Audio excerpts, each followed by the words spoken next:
ক্ষমতায় এসেছি আর ছাড়ব না। ক্ষণিকের জন্য একটি সুষ্ঠু নির্বাচন এবং সেই নির্বাচনের মধ্য দিয়ে ক্ষমতায় আসা, এবং যারাই তারপরের ক্ষমতায় এসেছেন তারা গণতন্ত্রের প্রতিষ্ঠানগুলো টুকরো টুকরো করে দিয়েছেন, কারণ তাদের ইচ্ছে তারা ক্ষমতায় এসেছেন, তারা ক্ষমতা ছেড়ে যাবেন না। মুক্তিযুদ্ধের পরে যারা যুদ্ধ করেছিলেন, লাখখানিক আমাদের যোদ্ধা, তাদেরকে কিন্তু আমরা পুনর্বাসন করতে পারিনি। তাদেরকে কিন্তু আমরা সমাজের সর্বোচ্চ স্থানে অধিষ্ঠিত করতে পারিনি, সেটা ছিল তাদের প্রাপ্য।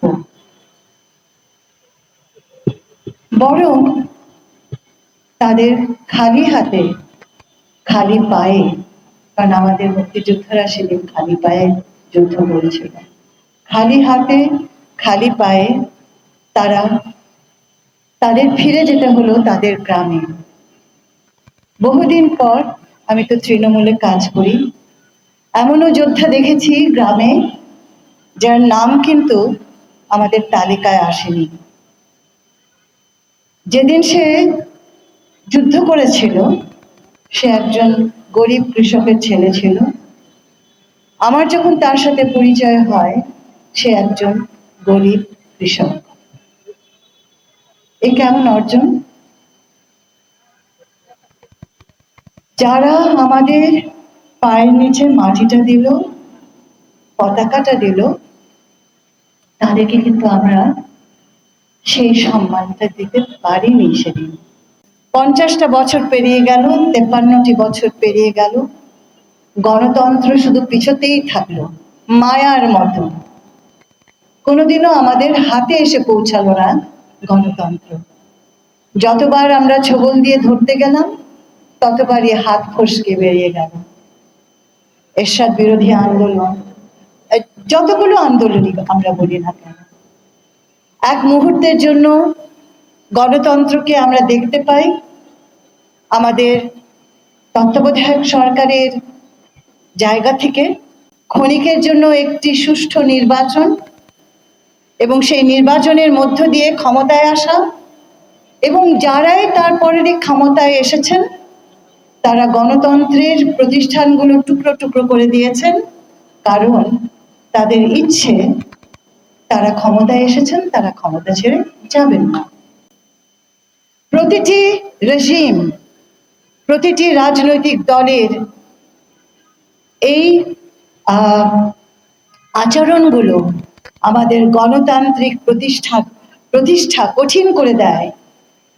আমাদের প্রাতিষ্ঠানিক রূপ ধারণ করতে আমরা পারি না, এবং আবার আন্দোলন, আবার ক্ষণিকের গণতন্ত্রের স্বপ্ন, একটি নির্বাচন সবাই গ্রহণ করে, আবার সেই স্বৈরচারী মনোভাব, ক্ষমতায় এসেছি আর ছাড়ব না।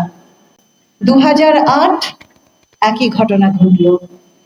15 বছর একটির পরে একটি অত্যন্ত ন্যাক্কারজনক, অত্যন্ত অশুভ, অশোভন আমাদের নির্বাচন ব্যবস্থাগুলোর মধ্য দিয়ে একটি রাজনৈতিক দল শাসন করলো এই দেশটিকে। আমি আমার গল্পটা এই জায়গাটায় আনতে চাই যে 71 আমি দেখেছি কাছ থেকে কিশোরী হিসেবে, সেটারও অংশীদার ছিলাম আমরা।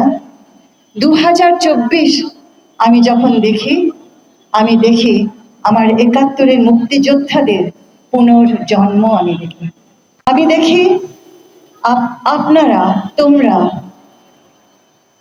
পা ভেঙেছো, হাত ভেঙেছো, অন্ধ হয়েছো, তোমরা কিন্তু আমার 71-এর স্বপ্নেরই ধারক।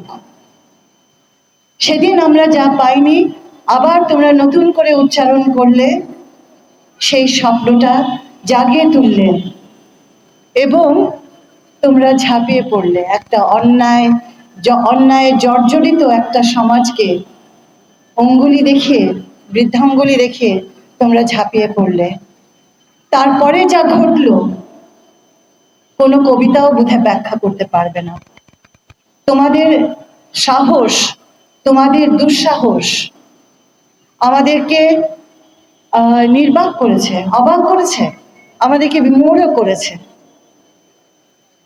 এবং সেদিন আমি বুঝতে পেরেছি যে যে মানুষ মরণ ভয় পায় না, যে তরুণ সমাজ মৃত্যুকে ভয় পায় না, সেই তরুণ সমাজকে সারা বিশ্ব ভয় পাবে।